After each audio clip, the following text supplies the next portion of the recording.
वो गर्मियों का एक खूबसूरत दिन था जब सोफिया पहाड़ों के बीच अकेले हाइक पर गई हुई थी। उसे प्रकृति के पास और ताजी हवा में सांस लेना पसंद था। उसे दूर उस पहाड़ी की चोटी पर शाम होने से पहले पहुंचना था। सफर अभी बहुत बाकी था।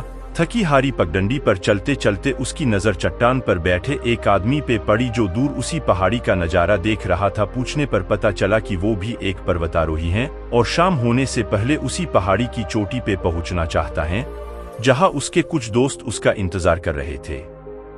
उस आदमी का नाम एलेक्स था। उन्होंने बातचीत शुरू की और थोड़ी ही देर में सोफिया ने खुद को पहले से कहीं ज्यादा हंसते और मुस्कुराते हुए पाया। भले ही वे अभी अभी मिले थे, लेकिन उसे लगा जैसे वह उसे हमेशा से उसे जानती थी और वह एलेक्स से उतना ही मंत्रमुग्ध हुई जितना कि वह उससे हुआ था। चूंकि जंगल सुनसान था और सोफिया को एक अच्छा साथ मिल रहा था, तो दोनों ने एक साथ पहाड़ की चोटी पे पहुंचने का फैसला लिया।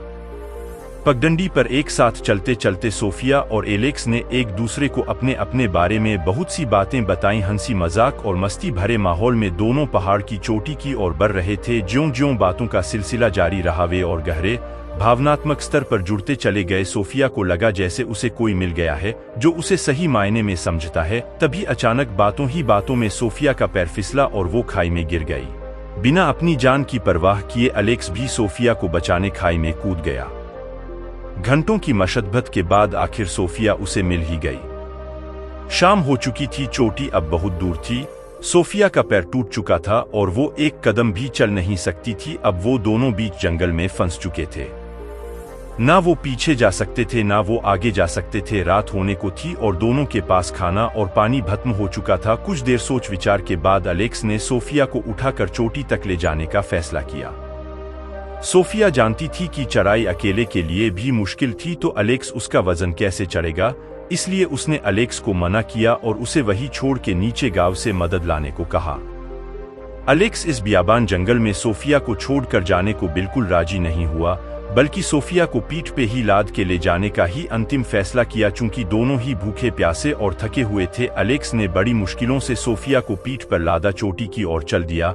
एलेक्स थोड़ी ही देर में थक के चूर हो चुका था, पर उसने हार नहीं मानी और कुछ घंटों की अथक चढ़ाई के बाद एलेक्स ने सोफिया को चोटी तक पहुंचा ही दिया, जहां उसके दोस्त तुरंत हरकत में आए। दोनों को मेडिकल चिकित्सा और खाना दिया। उसने पहले कभी पहली नजर में प्यार का अनुभव नहीं किया था, लेकिन उस पल में वह जानती थी कि यह आदमी कोई खास है।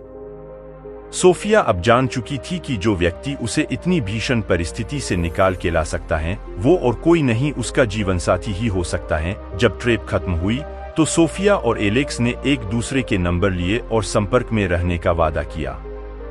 सोफिया घर तो पहुंच गई, पर वह एलेक्स के बारे में सोचना बंद नहीं कर सकी।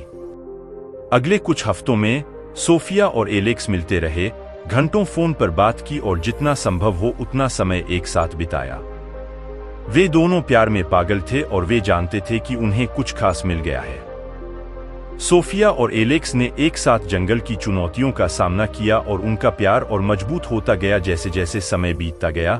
सोफिया जानती थी कि एलेक्स उसके लिए ही बना है।